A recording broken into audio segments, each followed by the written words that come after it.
Chers fidèles, quelques annonces. Aujourd'hui, le deuxième dimanche de Carême. Demain lundi, donc toute la semaine, des messes de la Féerie, puisque la Féerie est de 3e classe en Carême, donc elle n'accepte pas facilement d'autres messes. Mais elles viennent en mémoire. Donc lundi, mémoire de Sainte Françoise, romaine, veuve. Mardi, mémoire des 40 saints martyrs de Sébaste. Jeudi, mémoire de Saint Grégoire le Grand, pape et docteur. Vendredi, en certains lieux, de Saint Suaire de Turin. Et voilà, dimanche prochain, 3e dimanche de Carême.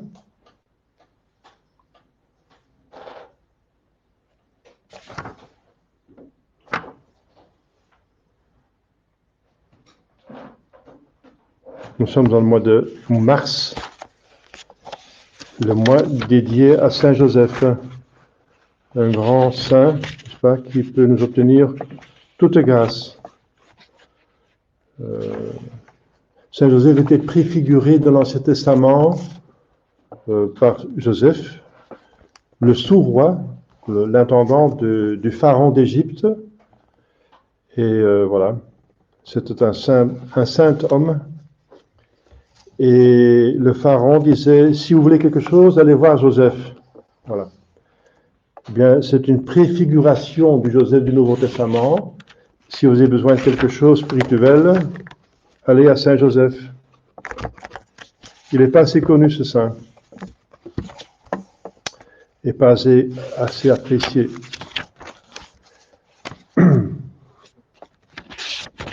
Au nom du Père et du Fils et du Saint-Esprit, ainsi soit-il.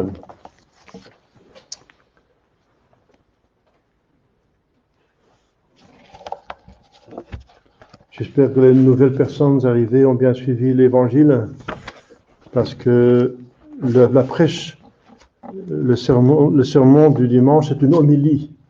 Une homélie, c'est une prédication sur l'Évangile du jour. L'Église demande de faire des homélies le dimanche.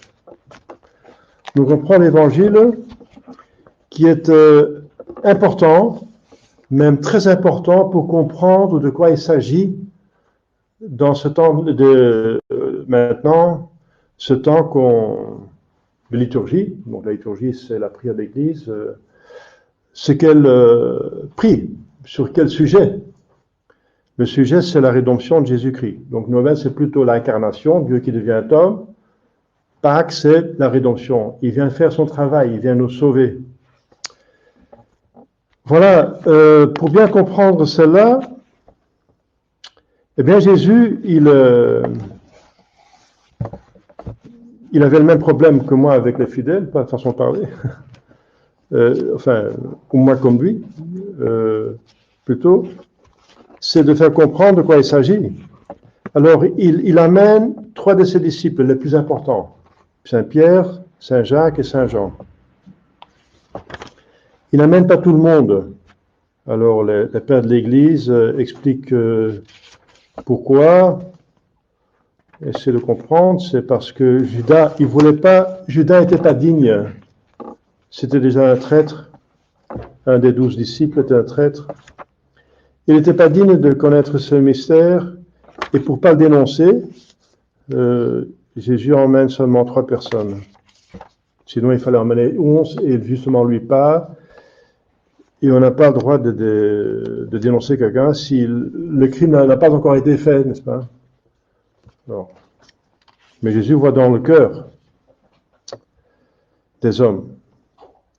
Alors, il les amène dans une montagne. Encore, la montagne, c'est un lieu quelconque. Jésus n'a pas besoin d'une montagne pour faire ces choses. Mais c'est utile. Une montagne, c'est tout près du ciel. C'est symbolique. On est en dehors des activités trop empressées qui se déroulent souvent dans la vallée. Si vous êtes dans une contrée plutôt vallonnée ou montagneuse. J'étais en Suisse, donc je sais de quoi il s'agit. Donc l'activité, c'est dans la vallée, et dans la montagne, c'était le calme. Eh bien, c'est un lieu pour toutes ces raisons. C'est un lieu approprié pour bien prier et pour penser à Dieu.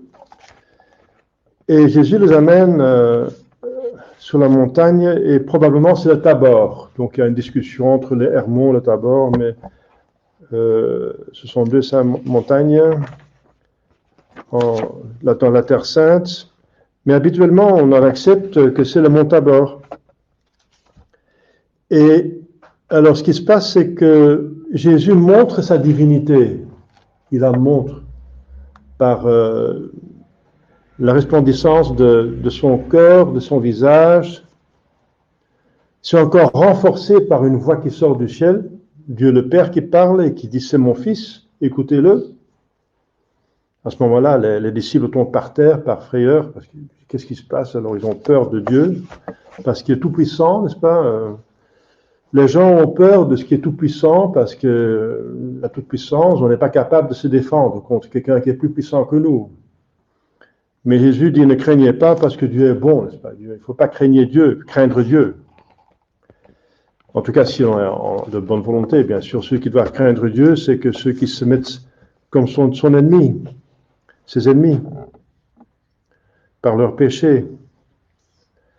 Alors, il est transfiguré. Il montre sa divinité. C'est très important de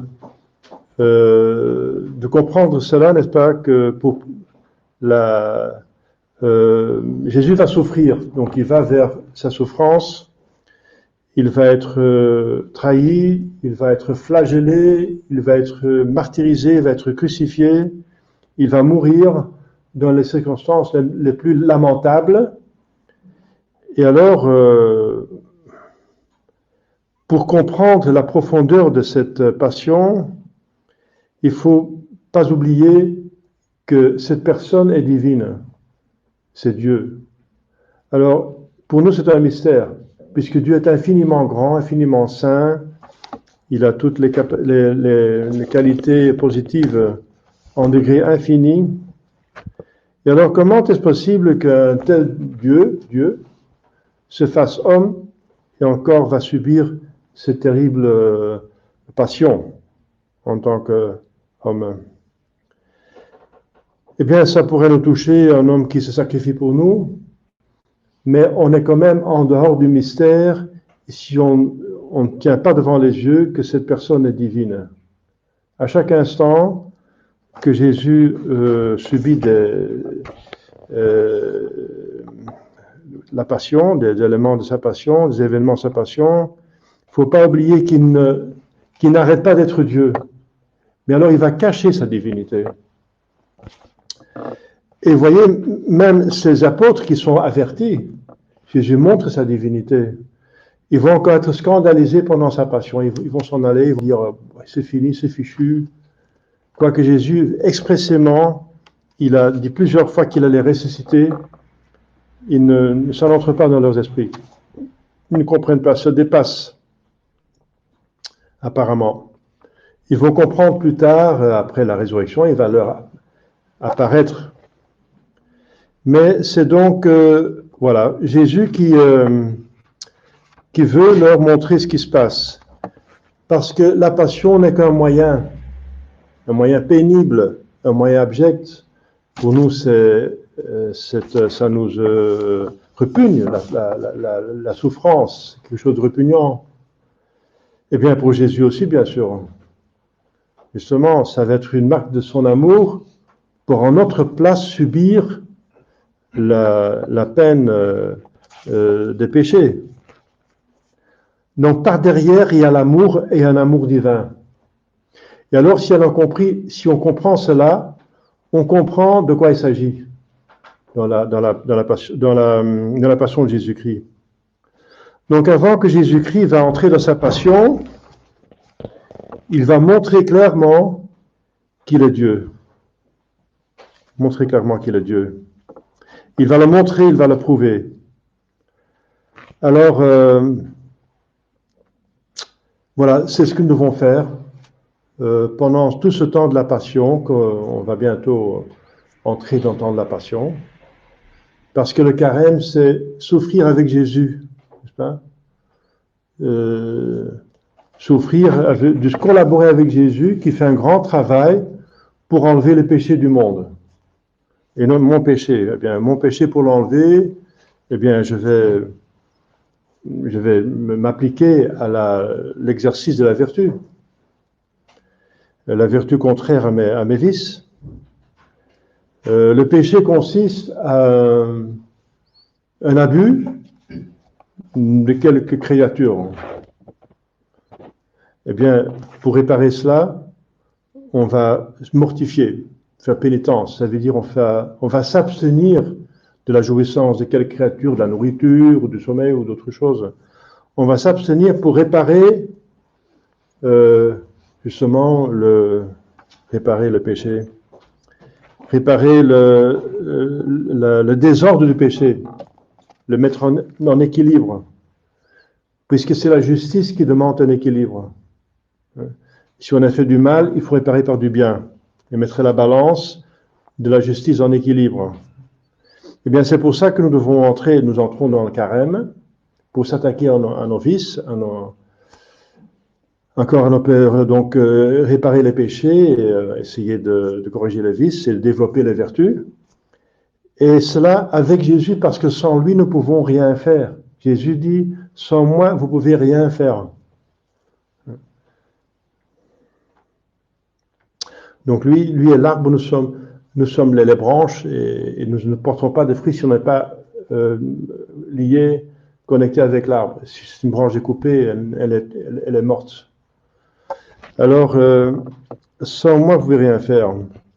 Donc, c'est important que les efforts que nous faisons dans le carême, et bientôt dans le temps de la Passion, c'est de les unir aux efforts de Jésus-Christ. Avec lui, nous pouvons tout, n'est-ce pas? C'est surtout en vue du ciel que Jésus parle.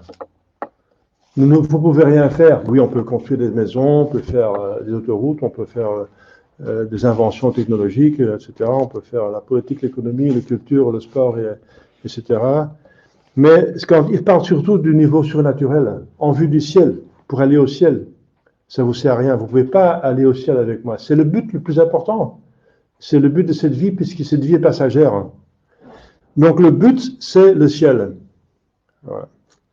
Et on ne peut pas atteindre ce but sans Jésus. Et je suis la voie, la vérité, n'est-ce pas, la vie. Il est la voie, il est la seule voie. Il ne nous est pas donné un autre nom sur le ciel. Alors Jésus nous montre le moyen, il donne le moyen, mais aussi le but. Et s'il montre le but, il se montre comme Dieu. C'est le ciel qui est le but de toute chose. C'est en même temps montrer ce qu'il est. Hein. Il va souffrir en tant qu'homme, mais ça n'empêche pas que dans sa personne, il est divine et qu'il y a une nature de toute éternité, une nature divine. Il est de toute éternité Dieu. Il y a 2000 ans qu'il a assumé, qu'il a pris une nature humaine, mais pas une personne humaine. La personne est divine, mais il a une nature humaine, un corps humain, une âme humaine. Et alors, voilà. Donc, c'est important de voir le but. N'est-ce pas? Le but est merveilleux. C'est Dieu, c'est le ciel, c'est être avec Dieu. Il montre ici le but et le moyen pour que nous acceptions et comprenons le moyen. Parce qu'ils ne vont pas comprendre. Ils ne vont pas comprendre ce qui arrive à Jésus. Alors, même s'ils sont avertis plusieurs fois, il a prédit, comme je viens de dire, sa passion plusieurs fois, mais il a aussi prédit qu'il allait ressusciter. Voilà. Donc, c'est un mystère, le mystère de la rédemption. Jésus nous a sauvés, mais par un moyen que Dieu a choisi. Voilà, le moyen, le meilleur, c'est celui-là. Pourquoi c'est le meilleur? Puisque c'est le moyen qui va atteindre le plus, sauver le plus d'âmes. Le plus d'âmes. Parce que c'est dans les difficultés qu'on montre qu'on aime. Eh bien, Jésus va montrer qu'il nous aime. Parce qu'il va passer dans les plus grandes difficultés à cause de nous. Donc c'est une preuve de son amour en espérant qu'il va toucher notre cœur. Donc ce moyen pénible de la rédemption, c'est pour nous toucher. Toucher. Si c'est trop facile, on a l'impression que ça vaut rien, ça vaut peu de choses. Mais ça lui a coûté toute sa vie, n'est-ce pas? Il a souffert de toute façon. Alors Jésus lui-même, il dit, celui-là n'a pas plus d'amour pour ses amis qui donne sa vie pour ses amis. Eh bien, mais de quelle façon encore? Par un martyr incroyable. Alors, Jésus montre ici donc deux choses, comme je viens de dire. Premièrement, il montre qu'il est Dieu, qu'il ne va pas arrêter d'être Dieu, sinon on ne comprend pas le mérite, la valeur de ses souffrances. La valeur de ses souffrances de Jésus, cet homme Jésus, c'est avoir une valeur divine, puisque la personne est divine. C'est la dignité de la personne qui donne la valeur de la chose qu'elle fait. Eh bien, donc, cette souffrance a une valeur infinie, c'est Dieu qui, dans sa nature humaine, va souffrir pour nous. En plus, en même temps, il montre le but. Le but, c'est la divinité. La souffrance, ce n'est qu'un moyen. Nous ne sommes pas des masochistes, n'est-ce pas? On ne se complaît pas dans la croix. Mais c'est un moyen inévitable, incontournable. Et c'est un signe d'amour. Alors, on a compris de quoi il s'agit. Donc, Jésus essaie de même. Il montre qu'il n'aime pas. Il dit, il prie à son Père, si c'est possible, laisse passer ce calice de la souffrance. Mais Dieu ne laisse pas passer, pour cette raison que je viens de dire, parce que c'est le moyen le plus fort, le plus efficace, pour atteindre le plus possible d'âmes. Voilà. C'est pourquoi Jésus a amené ses 3 disciples pour montrer sa divinité. Mais il a déjà prouvé sa divinité plusieurs fois par tous les miracles qu'il a fait. Il a même ressuscité des morts. Mais encore va-t-il enfoncer le clou, n'est-ce pas? Il va montrer la splendeur de sa divinité à travers de son corps. Eh bien, chers fidèles, c'est à nous de faire la même chose. C'est d'entrer dans cette invitation de Jésus-Christ. C'est de ne pas arrêter de considérer pendant cette méditation de la souffrance de Jésus-Christ, dans cette période du carême et de la passion, de ne pas oublier un instant que c'est Dieu qui souffre pour nous. Pas en tant que Dieu, parce que Dieu ne peut pas souffrir en tant que Dieu, mais dans sa nature humaine, puisque la deuxième personne, la Sainte Trinité, est devenue homme pour nous sauver. Donc il ne faut pas oublier, ce n'est pas seulement un homme qui meurt pour nous. Voilà. C'est déjà touchant, un homme qui meurt pour nous. Mais si vous allez à chaque fois considérer, ne pas arrêter de considérer que c'est Dieu lui-même, en personne, littéralement, qui souffre cela, mais qui cache à ce moment-là sa divinité. Pendant sa passion, il cache, sinon les Juifs n'oseraient pas, les Romains n'oseraient pas le toucher. Mais il cache sa divinité pour pouvoir souffrir pour nous sauver, pour nous sauver. Alors, entrons dans ce même sentiment de Jésus.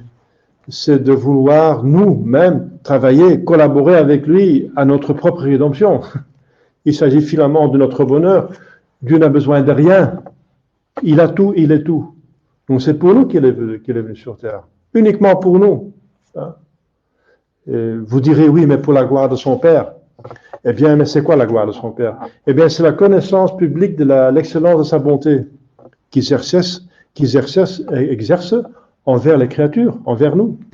Voilà. Donc Dieu trouve sa gloire en nous faisant du bien. Voilà. Et le bien qu'il nous a organisé pour nous, c'est le ciel. C'est une participation à son bonheur divin. Donc quel mystère, n'est-ce pas? Quel mystère. On ne peut pas s'imaginer ce que c'est le ciel, puisqu'on ne peut pas imaginer qui est Dieu. Et quel moyen il a trouvé, n'est-ce pas?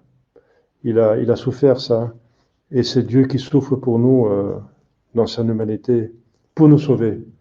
Donc, demandons à la Sainte Vierge, pour bien comprendre ces mystères de Jésus, pour les prendre à cœur, les méditer dans son cœur, comme Marie faisait, elle considérait ce que son fils faisait et elle méditait tout en son cœur pour acquérir le fruit spirituel. Au nom du Père et du Fils et du Saint-Esprit, ainsi soit-il.